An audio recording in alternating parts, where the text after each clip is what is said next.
suara jemaat sak sore hari ini tanggal 8 Maret. Tanggal 9. Puji Tuhan. Tanggal 9 Maret 2025 kembali berjumpa dengan kami. Saya Pendeta Nining Maria Dan saya Ani Tanoyo.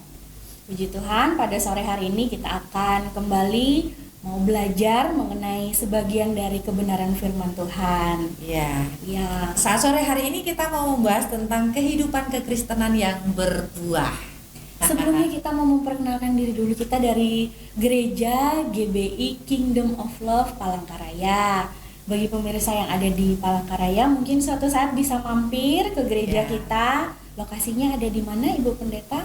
Di Jalan RT Ahmilono, kilometer 7,5 Palangkaraya, tepatnya di Kereng, lampu merah perempatan Kereng. Ya, puji Tuhan. Oke, sebelum kita mulai, kita mau mendengarkan satu buah pujian dari Suara Jemaat.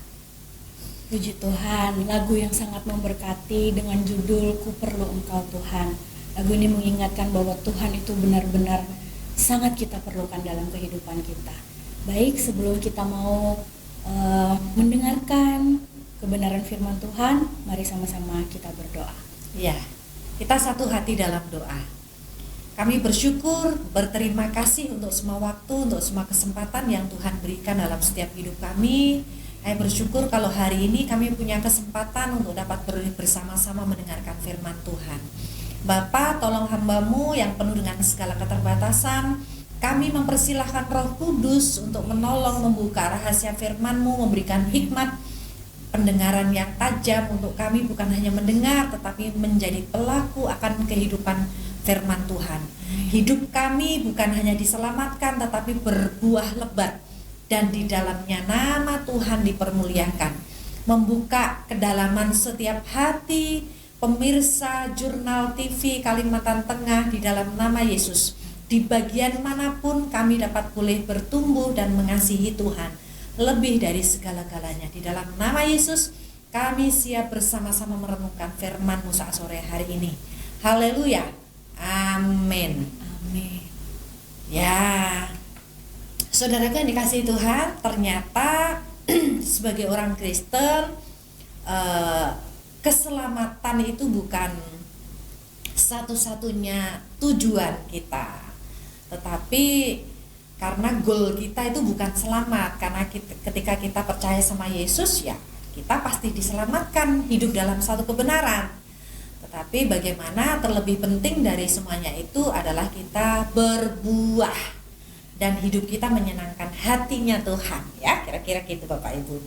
Saya akan membacakan dari Alkitab kita, Yohanes pasal 15 ayat pertama sampai ayat yang ke-8. Yohanes 15 ayat pertama sampai 8, demikian firman Tuhan. Akulah pokok anggur yang benar dan Bapakulah pengusahanya. Setiap ranting padaku yang tidak berbuah dipotongnya, dan setiap ranting yang berbuah dibersihkannya, supaya ia lebih banyak berbuah. Kamu memang sudah bersih karena firman yang telah kukatakan kepadamu. Tinggallah di dalam aku dan aku di dalam kamu. Sama seperti ranting tidak dapat berbuah dari dirinya sendiri kalau ia tidak tinggal pada pokok anggur. Demikian juga kamu tidak berbuah jika kamu tidak tinggal di dalam aku. Akulah pokok anggur dan kamulah ranting-rantingnya. Barang siapa tinggal di dalam aku dan aku di dalam dia, ia berbuah banyak. Sebab di luar aku, kamu tidak dapat berbuat apa-apa. Barang siapa tidak tinggal di dalam aku, ia dibuang keluar seperti ranting dan menjadi kering. Kemudian dikumpulkan orang dan dicampakkan ke dalam api lalu dibakar. Ayat yang ke-7. Jika kamu tinggal di dalam aku dan firmanku tinggal di dalam kamu, mintalah apa saja yang kamu kehendaki dan kamu akan menerimanya. Ayat yang ke-8, dalam hal inilah Bapakku dipermuliakan, yaitu jika kamu berbuah banyak, dan dengan demikian kamu adalah murid-muridku. Amin. Amin. Demikian kebenaran firman Tuhan, saudara. Tuhan mau hidup kita ini berbuah, ya.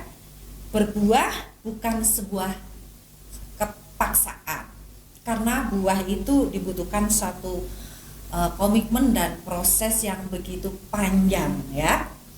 Nah, kita tahu kadang-kadang kita sebagai orang Kristen ini, satu contoh gini, seperti pohon mangga yang kadang-kadang itu ada pohon-pohon benalu yang merambat di pohon tersebut. Kadang-kadang kita tuh merasa kuat kayak gini, ya nggak apa-apa, benalu itu nggak apa-apa karena aku kuat gitu. Tapi sesungguhnya sekuat apapun kita ini, jangan sampai bahasanya itu apa ya, seuzon atau sok-op gitu ya, menganggap diri kita itu kuat, mampu bisa, gitu ya, iya. bisa. Kita sebagai orang Kristen tuh sekuat apapun, semampu apapun harus mengantisipasi diri kita kalau ada benalu-benalu yang nempel Ya. Di tubuh di kita tubuh ini kita. Benalu itu berupa apa kira-kira ya? kekhawatiran. Iya, kekhawatiran bisa seperti hanya misalnya hal-hal yang membuat kita risau, membuat kita takut, pergaulan-pergaulan yang membuat kita membebani kita. Benalu itu kayak seperti halnya orang-orang yang mengganggu pertumbuhan kerohanian kita. Ya, menghambat kan, karena Ya, dia menghambat. mengambil nutrisi dari pohon itu tadi. Iya, betul. Betul. Nah, saudara, buah yang mengalami suatu pertumbuhan, firman Tuhan katakan di dalam ayat yang ke-7 itu ya, jika kamu tinggal di dalam aku dan firmanku tinggal di dalam kamu, mintalah apa saja yang kamu kehendaki dan kamu akan menerimanya. Bagian B ini sangat menyenangkan banget ya. Minta apa saja yang kamu kehendaki, maka aku akan memberi. Kalau menerima ini enak ya, Iya, gitu. betul sekali. Tapi bagian A, jika kamu tinggal di dalam aku dan firmanku tinggal di dalam kamu, masalahnya itu. Ternyata ada syaratnya ya, Bu. Ada syarat. Tuhan itu mau hidup kita ini berbuah, tetapi juga ada syarat-syarat yang harus kita kerjakan, ya. Bagaimana kekristenan kita ini, terus yang pertama itu berbuah itu dibutuhkan pertobatan yang konsisten. Konsisten itu yang seperti apa? Konsisten berarti kita harus mengerjakan terus menerus. Kalau ada masalah, tantangan, ada himpitan, ada berbagai macam hambatan, kita tidak boleh berhenti karena persoalan tersebut. Misalnya masalah ekonomi, ya gara-gara kita nggak punya uang, terus Nanti kita dulu berbuahnya. ya, aku nggak mau berbuah, aku menunda dulu deh. Orang hidupku aja masih kekurangan, masuk aku harus memberkati orang lain, contohnya gitu. Memang untuk konsisten itu susah ya. Susah sekali Susah ya, banget. katanya Ibu Pendeta. Disiplin itu susah banget ya. Iya, betul sekali. Tapi firman Tuhan katakan dalam Yeremia 17 ayat 7 sampai 8, diberkatilah orang yang mengandalkan Tuhan, yang menaruh harapannya kepada Tuhan. Berarti kita tidak pernah boleh berhenti untuk mengandalkan Tuhan. Sekecil apapun, sesulit apapun. Kalau dompet kita itu lagi tebel, kalau kita lagi happy, nggak ada masalah apa-apa, untuk berharap sama Tuhan tuh gampang. Ya, betul sekali. Tapi kalau pas kita misalnya lagi dipandang orang sebelah mata, sudah taat sama Tuhan, sudah melayani, tapi orang nggak menghargai aku kok, gitu ya. Susah sekali. Susah sekali karena kita punya alasan untuk tidak berbuah itu tadi ya, Iya. Bu Pendeta. Sulit. 1000 macam alasan untuk kita dapat menutup bagaimana caranya untuk kita berbuah. Tetapi ayat yang ke-8 firman Tuhan katakan, ia akan seperti pohon yang ditanam di tepi aliran air, yang merambatkan akar-akarnya ke tepi batang air, dan yang tidak mengalami datangnya panas terik, yang daunnya tetap hijau, yang tidak khawatir dalam tahun kering, dan yang tidak berhenti menghasilkan buah. Berarti firman Tuhan ini memberikan suatu pandangan buat kita bagaimana kita untuk tidak khawatir. Ya. Karena firman Tuhan katakan sehelai rambut pun jatuh, Tuhan tahu. Apalagi masalah-masalah kita. Sulit sekali ya saudara ya. Tetapi bagaimana kita terus menempel sama batang pohon itu. Kita menempel kepada mata air yang memberikan suatu air kehidupan yang tidak pernah kita haus. Itulah yang susah, melekat erat. Sehingga kita berkomitmen, kalau hari ini aku bisa berbuah, besok, lusa, dan yang akan datang berarti aku harus tetap berbuah. Apapun alasannya.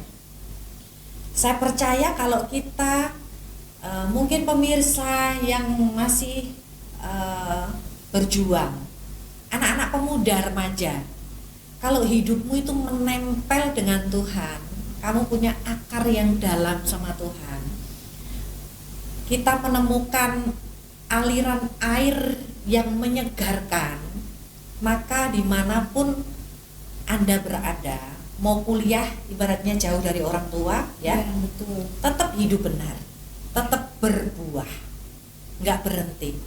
Mau papah mamahnya nggak lihat ibadah atau enggak, melayani Tuhan atau enggak, dia tetap hidup dalam kebenaran dan tetap berbuah. Orang ciri-ciri orang yang berbuah itu adalah orang yang tetap haus dan rindu akan Tuhan, ya kan? Ya, betul. Di samping itu juga dia mau tetap haus dan rindu untuk doa, untuk baca Alkitab, untuk apa lagi? Untuk melayani. Bukan sekedar rutinitas belaka. Iya, betul. Mau disuruh ke gereja ataupun nggak ada yang nyuruh, kita tetap pengen cari Tuhan. Ya, betul. Karena sebenarnya di kehidupan anak muda itu, Bu Pendeta, kita kan banyak yang masih mencari jati diri. Kadang banyak dengar godaan dari teman-teman, kok hari Sabtu saya harus pergi ke ibadah pemuda, teman-teman yang lain bisa malam mingguan sama pasangan atau bisa nongkrong nih di kafe sama teman-teman gitu. Tapi seperti yang Ibu Pendeta tadi jelaskan, kalau kita bertaut sama Tuhan, hati kita tuh seperti haus, rindu, terus dengan apa yang lingkungan gereja seperti itu ya. Benar nggak itu Bu Pendeta? Betul.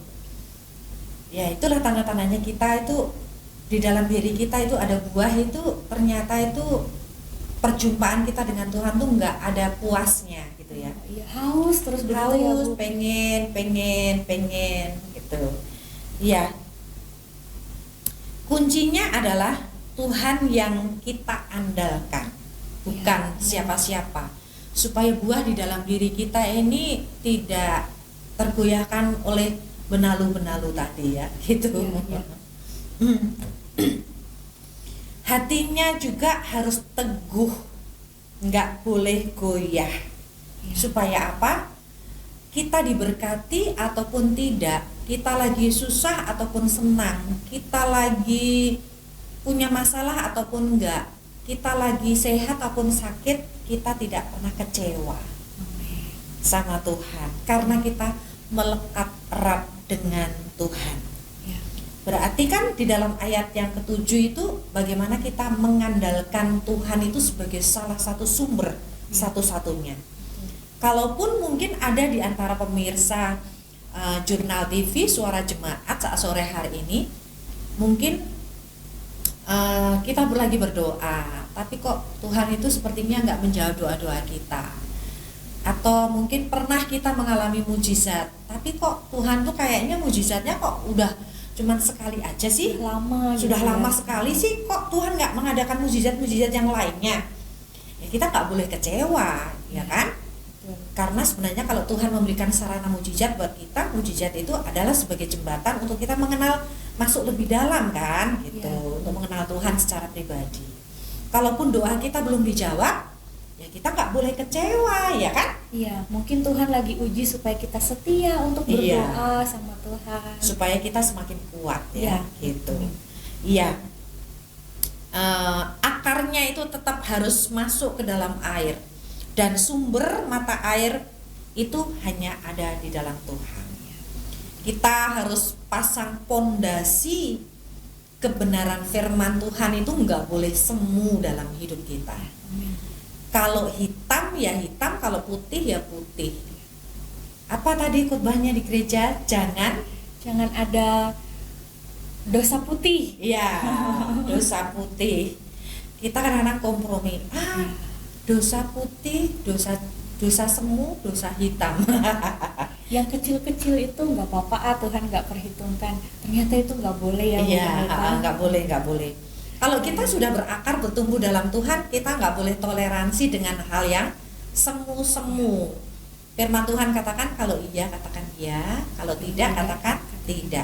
Itulah disiplin kita untuk menjaga pertumbuhan. Itu yang namanya konsisten. Ya, konsisten. Jangan bilang kayak gini, kalau kita bergaul dengan si A, kita seperti si A. Kalau kita bergaul dengan si B, kita seperti si B. Yang Seperti nggak boleh. bunglon ya, Bu. Ya, oh ya, betul. Ada binatang bunglon yang sangat terkenal sekali ya gitu. Kita nggak bisa jadi orang Kristen tuh seperti bunglon. Tapi kita harus punya prinsip kehidupan.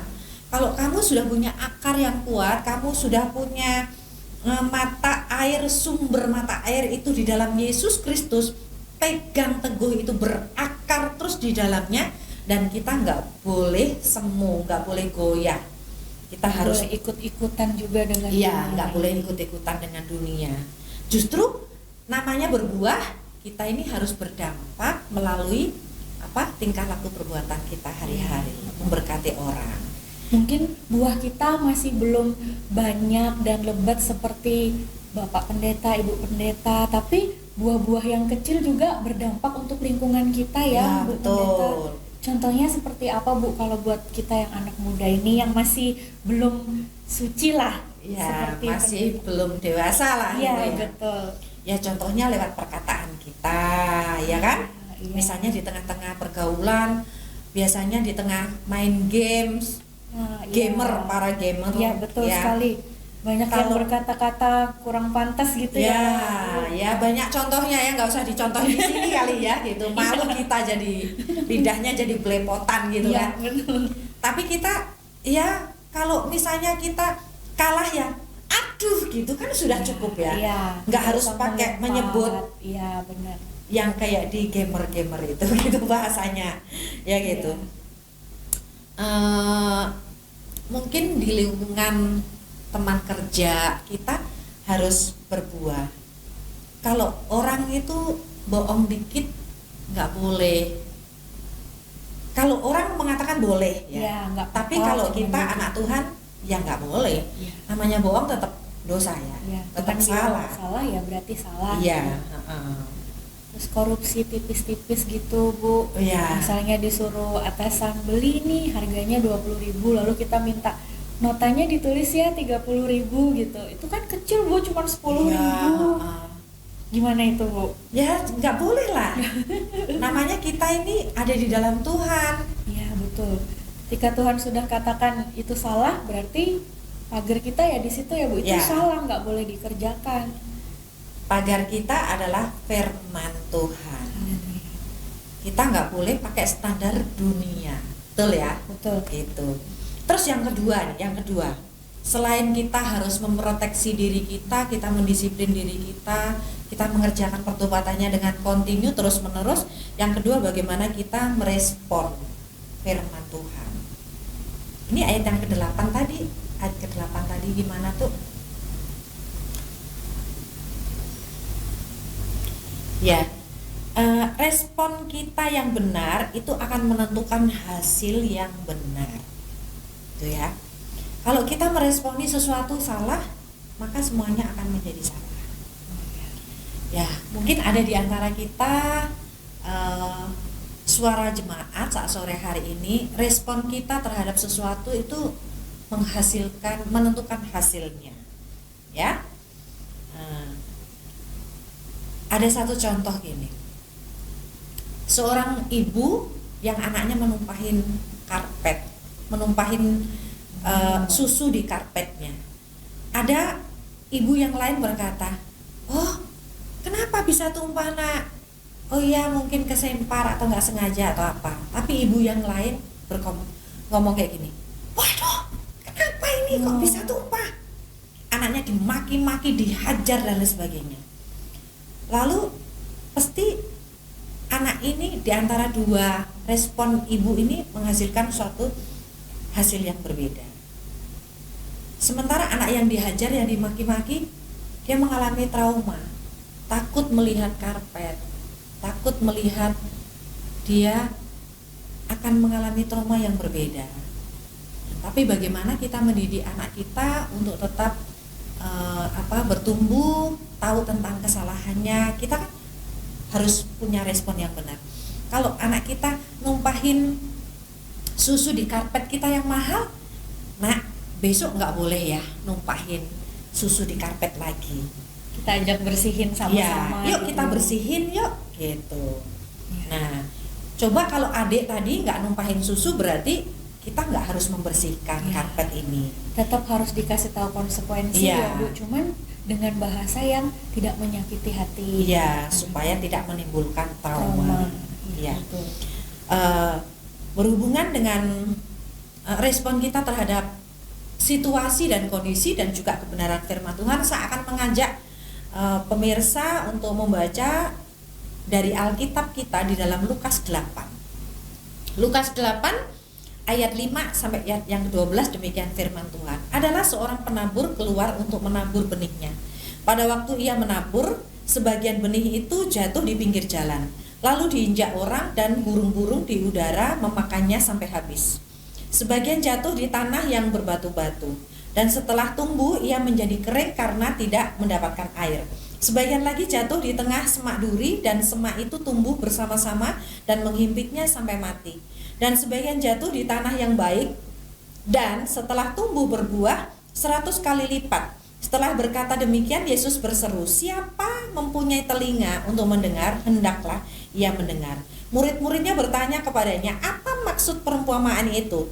Lalu ia menjawab, kepadamu diberikan karunia untuk mengetahui rahasia kerajaan Allah, tetapi kepada orang-orang lain hal itu diberitahukan dalam perumpamaan, supaya sekalipun memandang mereka tidak melihat, dan sekalipun mendengar mereka tidak mengerti. Inilah arti perumpamaan itu, benih itu ialah firman Allah. Yang jatuh di pinggir jalan itu ialah orang yang telah mendengarnya. Kemudian datanglah iblis, lalu mengambil firman itu dari dalam hati mereka, supaya mereka jangan percaya dan diselamatkan. Yang pertama, respon kita terhadap firman Tuhan. Ini ada suatu perumpamaan, jatuh di pinggir jalan. Firman itu hanya didengar, tidak dilakukan, dan tidak disimpan dalam hati. Berarti ini kadang-kadang ada jemaat atau pemirsa jurnal TV atau kita umat Kristen datang ke gereja dengerin firman Tuhan tapi nggak fokus, ya kan gitu. Pikirannya nggak di dalam gereja gitu. Iya. Waktu mendengarkan firman Tuhan tapi browsing, buka Facebook, buka IG, scroll. Kadang-kadang lihat foto yang paling bagus yang mana, nonton berita yang lagi hit dan lain sebagainya, chattingan atau apa dan lain sebagainya. Iblis itu rajin mencuri firman dari hidup kita, ya, supaya kita tidak bertumbuh tujuannya. Jadi hari ini kalau kita mendengarkan firman, ya fokuskan aja dulu. Toh kalau kita misalnya ibadah cuman 1,5 jam paling lama ya gitu. Jadi selama kita dengerin firman Tuhan, ya fokus aja. Ya HP kita itu kita singkirkan dulu lah. Kalau mau megang HP ya di rumah aja. Toh kalau ada kerjaan penting kita masih punya waktu setelah ibadah. Misalnya teman rekan bisnis atau apa, kan kita bisa tunda untuk sejenak. Ya, betul. Waktu 1,5 jam itu nggak akan menjadikan kita itu rugi atau miskin kalau kita hidup benar-benar, ya kan? Betul sekali. Gitu. Yang kedua, jatuh di tanah yang berbatu-batu. Kalau jatuh di tanah yang berbatu-batu ini, orang yang mendengarkan firman Tuhan, oh iya, ekspresif banget, ya, gembira, percaya, tetapi cuman sebentar. cuman sesaat, Tidak benar-benar menghidupinya. Iya. Masuk ke telinga kanan, keluar telinga kiri. Berarti firman itu cuman Lewat. cuman mampir ya. Ketika masa pencobaan, ketika masalah datang, kita nyalahin Tuhan. Tuhan, aku kan sudah dengar firman, aku kan sudah melakukan, tapi tidak taat, Iya. tidak sepenuh hati. Waduh, aku nggak diberkati nih gara-gara kutuk ini. Ya, gitu. Waduh, aku nggak dapat pasangan yang baik ini gara-gara dulu orang tuaku melanggar firman ini atau apa. Iya. Selalu ada kambing hitamnya, gitu. Ada orang yang kita persalahkan. Kasihan ya. Iya, terfitnahkan ya. Iya. Padahal kitanya yang tidak benar-benar mendengarkan dan melakukan firman Tuhan itu. Iya. Tapi kita menyalahkan orang lain. Iya. Iya. Lalu yang ketiga, jatuh di semak duri. Ini di semak duri itu kan biasanya tanahnya tuh subur, tapi benihnya itu cepat tumbuh, tetapi juga cepat terhimpit. Ini adalah gambaran dari orang-orang yang mendengarkan firman, tapi dia nggak mau tinggalkan zona nyamannya. Dia masih ada di circle Ya. yang tidak baik begitu ya. Bu? Ya, misalnya masalah keuangan, kesaksian hidupnya, nggak mau bayar harga. Menjadi pelaku firman itu susah. Iya. Harus tinggalkan kebiasaannya yang buruk. Yang biasanya boros tetap aja boros. Ya gitu. Di dalam diri kita itu enggak ada, gimana ya, ada suatu berkat yang kita nikmatin gitu ya. Karena rasa-rasanya kalau yang kayak gini nih berkatnya tuh banyak, tapi itu enggak terasa gitu, enggak menikmati gitu. Jadi dapat gaji belum apa-apa, motornya rusak. Iya. Bu. Terus apalagi gajinya pas-pasan, tapi pengennya itu punya barang branded, barang mewah. Sampai kredit-kredit. Oh gitu. iya, inilah orang-orang yang mendengarkan firman tapi nggak menghidupi kebenaran di dalam dirinya. Cepet banget bertumbuh tapi dia nggak mau bayar harga, Ya. gitu. Karena himpitan itu bisa datang, semak-semak duri itu bisa datang gaya hidup, ya kan? Betul. Terus lingkungan, Ya, terpengaruh begitu. terpengaruh atau tekanan dari orang-orang sekeliling, pergaulan ya. Wah, itu temanku itu gajinya cuma kecil tapi bisa punya barang branded, HP-nya misalnya iPhone yang mahal. Ya. Gitu. Ya. Itu adalah responnya berarti yang kurang bagus. Ternyata itu karena ada semak-semak duri tadi. Iya, ada semak-semak duri. Bahaya ya ternyata ya, Bahaya ternyata. gitu. Yang keempat, jatuh tanah yang baik. Firman yang jatuh di tanah yang baik adalah orang mendengar, menyimpan di dalam hati, pikirannya dibuka, hatinya tersentuh, dan hidupnya diubahkan. Ini adalah yang jatuh di tanah yang subur. Gimana? Apakah tiga hal itu firman yang membuka pikiran hati kita, menyentuh hati kita, membuka pikiran kita dan mengubahkan hidup kita ini kan nggak gampang juga. Ya, betul. Biasanya orang-orang yang mengalami tiga hal itu adalah orang-orang yang mau membuka hati, mempersilahkan Roh Kudus untuk masuk ke dalaman hatinya, ke dalaman hidupnya, untuk campur tangan dalam hidupnya, maka Roh Kudus bekerja secara leluasa. Ya, kita sih berharap pemirsa Jurnal TV yang ada di Kalimantan Tengah ini punya hati yang subur, Ya. supaya setiap benih kebenaran itu bisa menyentuh hati kita, ya, bisa membuka pikiran kita yang sedang buntu, hidup kita. Mungkin saudara di antara pemirsa ada yang sudah kelelahan, aduh aku sudah capek nih hidup seperti ini, tapi yuk kita berjuang gitu ya. Nah, yang ketiga nih, yang ketiga, supaya hidup kita itu bertumbuh, selain daripada respon, kita juga harus tertanam di baitnya Tuhan. Artinya apa sih tertanam di gereja lokal? Mungkin ada mahasiswa yang sedang merantau jauh dari orang tua, dari kampung ke Palangkaraya atau ke Banjarmasin atau kemana di kota-kota yang ada di Kalimantan Tengah. Ya, tertanamlah di dalam satu gereja. Jangan hanya minggu ini ke gereja A, terus minggu besok ke C, ke C. Kita nggak akan bisa bertumbuh kalau gitu. Harus ada komunitas yang permanen. Ya, harus ada bapak rohani atau ibu rohani atau kakak rohani yang membimbing, yang membawa dia untuk mengalami pertumbuhan. Nah, ini ada di dalam Mazmur 92 ayat 12 sampai 15. Firman Tuhan katakan seperti ini. Orang benar akan bertunas seperti pohon korma, akan tumbuh subur seperti pohon aras di Libanon. Mereka yang tertanam di bait Tuhan akan bertunas di pelataran Allah kita.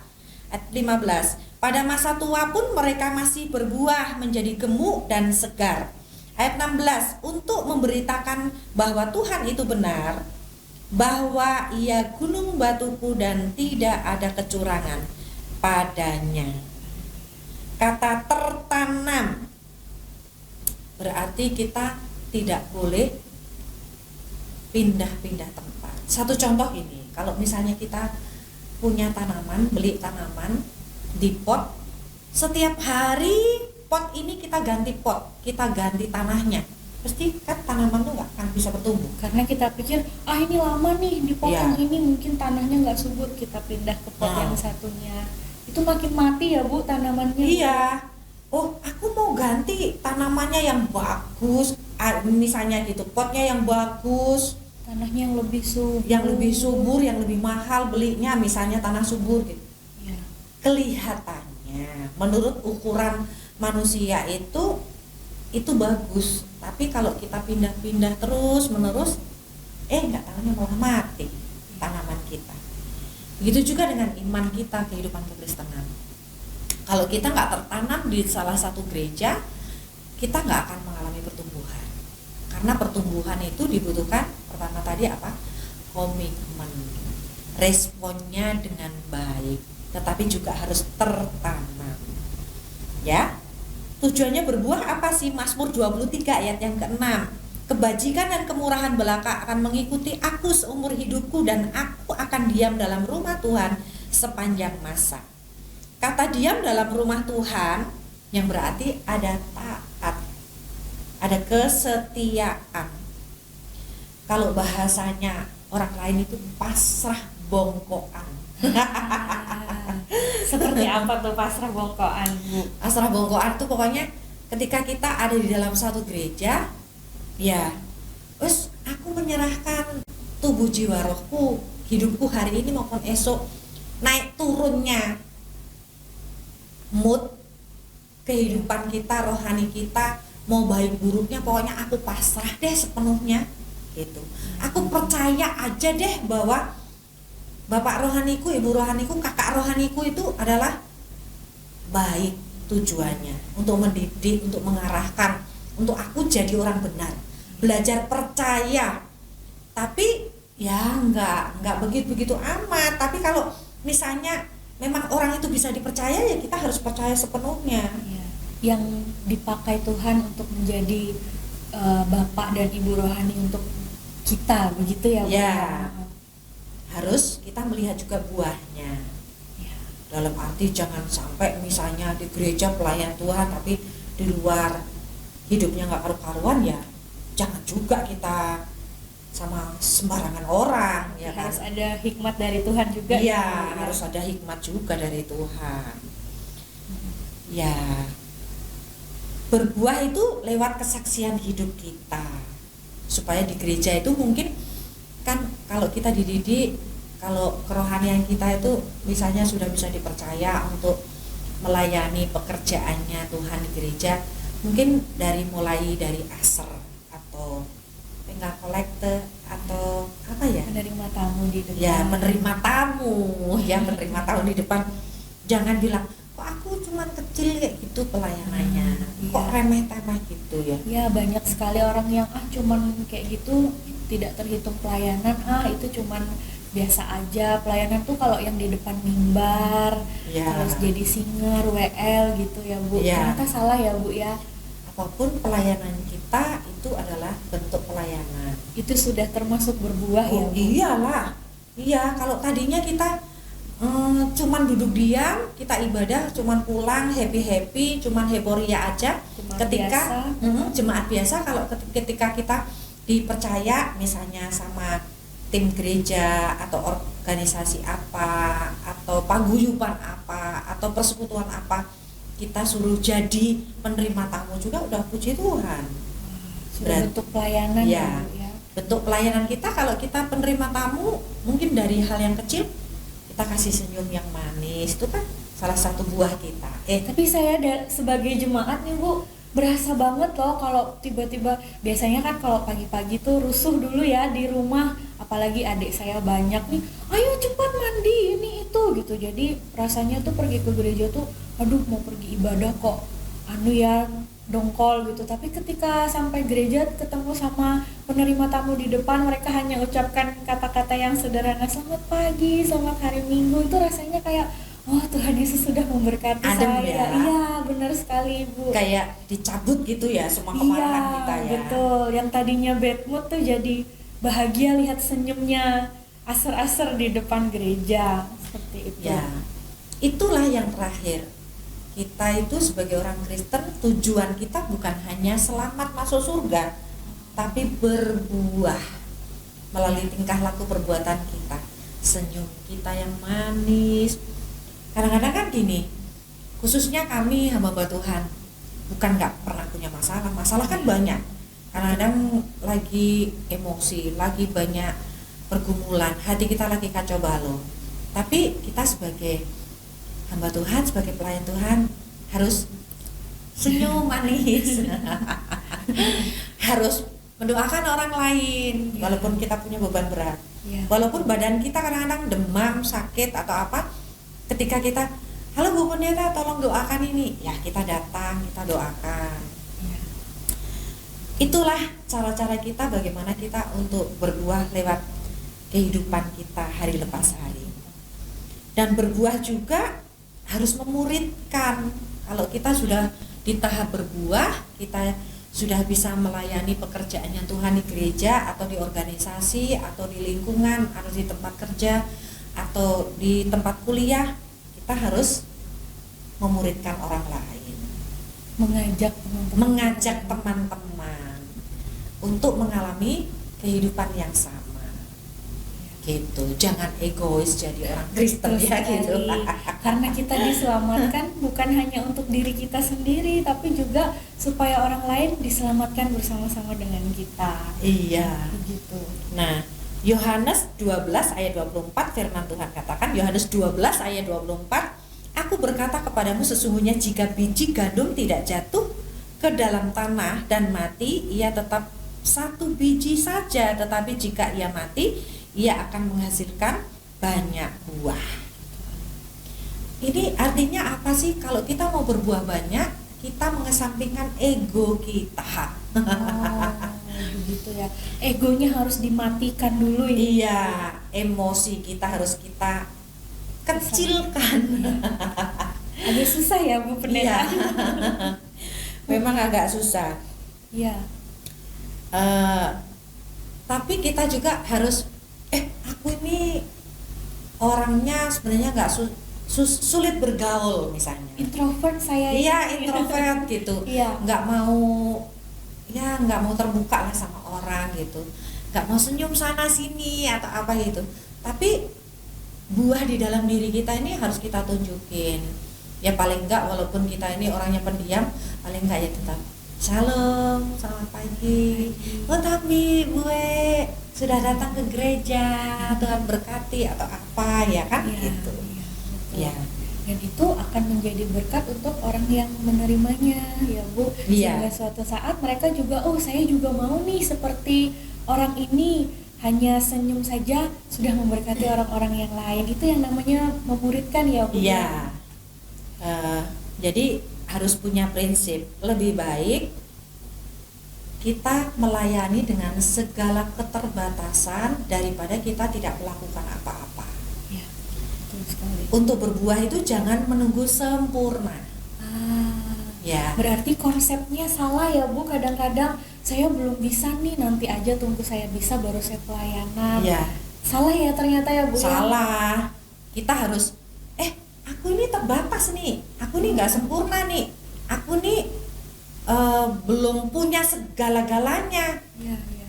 Ya kalau kita nunggu sampai hidup kita sempurna, sampai kapan coba? Iya, betul. Karena kesempurnaan hanya milik Tuhan Yesus. Ya, jadi kita yang terbatas ini harus mulai memberikan dari keterbatasan yang kita punya itu tadi. Mungkin ada di luar sana gini, kamu aja hidupnya masih seperti ini kok sudah pelayanan sih. Kadang-kadang ada orang-orang tertentu yang melayani. Kita dilihat dari latar belakang kita ini siapa, kamu dulu kan pernah ini gitu. Ada penghakiman. Saudara, kalau saudara yang di luar sana mungkin pemirsa Suara Jemaat, ada yang aku ini belum sempurna Bu, aku punya latar belakang yang gelap, aku punya kesalahan yang besar, aku pernah membuat suatu pelanggaran yang tidak bisa dimaafkan. Apalah itu wujudnya gitu, nggak usah kita sebutkan di sini ya. Tapi kalau saudara sudah ketemu dengan Tuhan, saudara harus komitmen. Kalau saudara sudah diubahkan sama Roh Kudus, saudara harus berbuah. Jangan tunggu sempurna untuk melakukan sesuatu. Untuk menginjili orang, untuk berbicara tentang kebenaran, jangan saudara tunggu jadi pendeta dulu. Prosesnya lama. Orang bilangnya kan gini, menginjili itu pendeta, tugasnya pendeta, gitu kan. Sekali itu Bu. Ngomong tentang firman Tuhan itu tugasnya pendeta atau majelis gereja atau pelayan Tuhan atau apa. Sebenarnya enggak. Kan di dalam firman Tuhan enggak berbicara kamu pergi beritakan firman itu enggak kepada kamu pendeta, kamu majelis gereja atau pelayan Tuhan, enggak. Tapi kan kepada semua orang selama kita ini ada di dalam Kristus Yesus, memproklamirkan diri kita menjadi anak Tuhan, menjadi orang Kristen, kita punya tugas tanggung jawab yang sama. Nah, saudara, pemirsa, hari ini kita diingatkan untuk tidak berhenti berbuah. Kita harus terus menjadi berkat dengan segala keterbatasan. Lebih baik kita melakukan sesuatu yang benar, sesuatu yang baik dengan segala keterbatasan kita, dengan ketidaksempurnaan kita, daripada kita tidak berbuat apa-apa, ya.